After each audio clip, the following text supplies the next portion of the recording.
In today's video, I'm going to be ranking and also explaining what everybody does and when to use it. Now, primarily I play 2s and 3s ranked, so it'll primarily be based off of that, but I will be adding context just in case you play 4s and 6s, and it broadly does still apply. Also, be sure to subscribe because it helps a ton.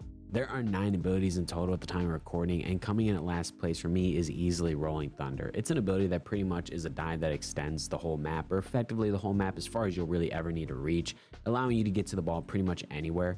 I want to caveat this one by saying if you're playing 4s and 6s, this one's pretty much worthless and should only be used in 2s and 3s.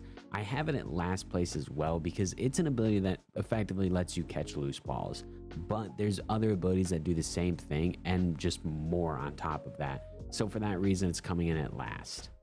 And one of those abilities that can do more is number 8, Super Sprint. Though Super Sprint, in my opinion, is not that good because 1, it's incredibly situational, and 2, it throws off your muscle memory pretty heavily. What I mean is the situations you'd use this move in don't really come up all that often, and also the game is so muscle memory based that you suddenly becoming like twice as fast most of the time just throws people off and causes them to miss altogether.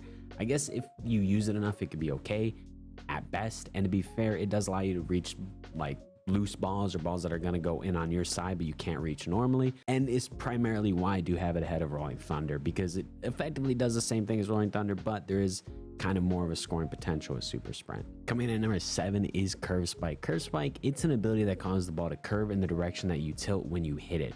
Curve Spike can be good, but it's never really used for spikes. People primarily use Curve Spike on serves, and where it can go through and people can get pretty creative with it, I think. 1, there's a better ability for serving that I'll get to, and 2, its curve honestly isn't terribly hard to predict. It can throw people off sometimes, like I said, if you get super creative, but honestly, it's just overall meh, and for a legendary, it's not that good. Staying on legendaries, at 6, I have Moonball. All it does is cause your next bump to launch back to their side of the court really high. It's kind of similar to Curve Spike, but for bumps, I guess. This is another one that has its uses and isn't terrible, but isn't a huge scoring type of move. Really, I'd use this when your team can't get a good spike, like the ball's way at the backside of your court, it's third touch, something like that, and you just use this to get it back to their side. But again, just like Curve Spike, Moonball is just really bad for a legendary. Honestly, it's just not that good. Now moving into the top 5, at number 5 is Team Spirit. I think this one is better than Super Sprint because it applies a similar effect but to the whole team, and this one is actually decent. It's decently good for 6s and 4s for like a Libero, and I do suggest at least one player in 6s and 4s be using it. It's not too good in 2s and 3s, but unlike Super Sprint where I don't think it ever has use, this one kind of does. And out of the bottom 5 for me, this one is currently the best. Like, points where you can use this come up the most, and I really do like that it applies to the entire team. I think it's the only ability that does have an effect to the entire team, so that's really cool and can help a lot if your team is struggling with serves and stuff from the other team.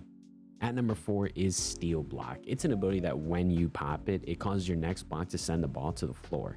And the reason when this one is only a 4 and not any higher is that because the meta currently is set blocking, so you aren't really blocking nearly as much. But let's say whenever you pop Steal Block, you block instead of setting just while it's active. Well, then even then it's kind of a toss-up if it sends it out of bounds or actually sends it downward for a point.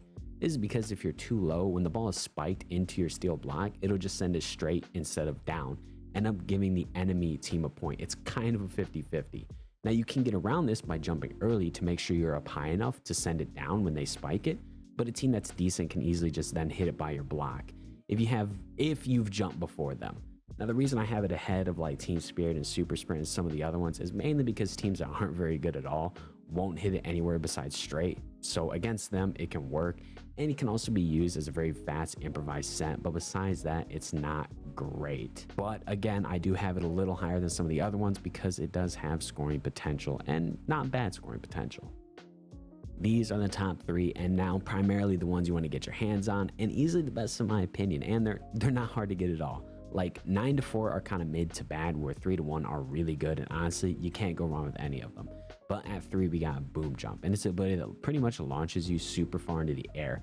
Now I will say the ball needs to be pretty high, so having a setter that sets insanely high is good for this one, and also having this ability is probably, in my opinion, the best if you're playing 4s and 6s, because in those modes you should have a dedicated setter that can set it high, so that helps. And on top of that, it can be hard getting past the wall for people. This literally just hits it over that wall and kind of forces the people on the backside of the court to be able to receive it, which is very hard. So honestly, this one does have really good scoring potential. And if you primarily play 4s and 6s, it's not a bad choice. At number 2, I have a Redirection jump. I see this one primarily used on serves, but it's good either way. It's a move that lets you turn mid-jump. This one is OP, especially like I said on serves, because one, when you pop it, they can't see you anymore. Like there's a big orange like circle thing that just surrounds your body, so it's impossible to tell where you're facing on the serves. And 2, you can easily fake defenders out by jumping one way and then turn to the other side like mid-jump, because this also applies on spikes as well. I think this one is better on 2s and 3s because there's less people to help receive on that side of this ability, but it's still good all around because like I said, even with the serves, if you pop it and then you just turn mid-jump, you can easily fake the defenders one way and go the other way. But I do think this one does kind of have a higher skill threshold to be able to use it well. And at 1, I have Zero Gravity Set. This one pretty much makes the ball just float up in the air and lets the spikers jump and spike it whenever they want. You need to make sure though when you use this ability to just be standing on the ground, because if you jump and then use it, it causes the ball to be too high for anyone to reach besides maybe with boom jump. This one is so good though because a spiker can't spike it a spiker can spike it whenever they want, and the defense just has to try and have fast enough reaction times. And on top of that, remember earlier when I said set blocking is meta? Well, when you set block, you can't immediately jump again right after that. There's a second or two delay. So what you can do with the Zero Gravity Set is jump once to bait out the set blocks, then jump again and spike it while the defenders are still unable to. This works because when you jump normally, there isn't a cooldown on your next jump. So not only can this work on low level lobbies, but it's also a way to get through very high level players as well.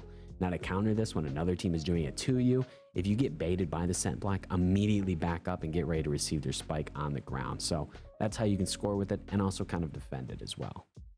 And that's every ability ranked. Anyways, thanks for watching. See you.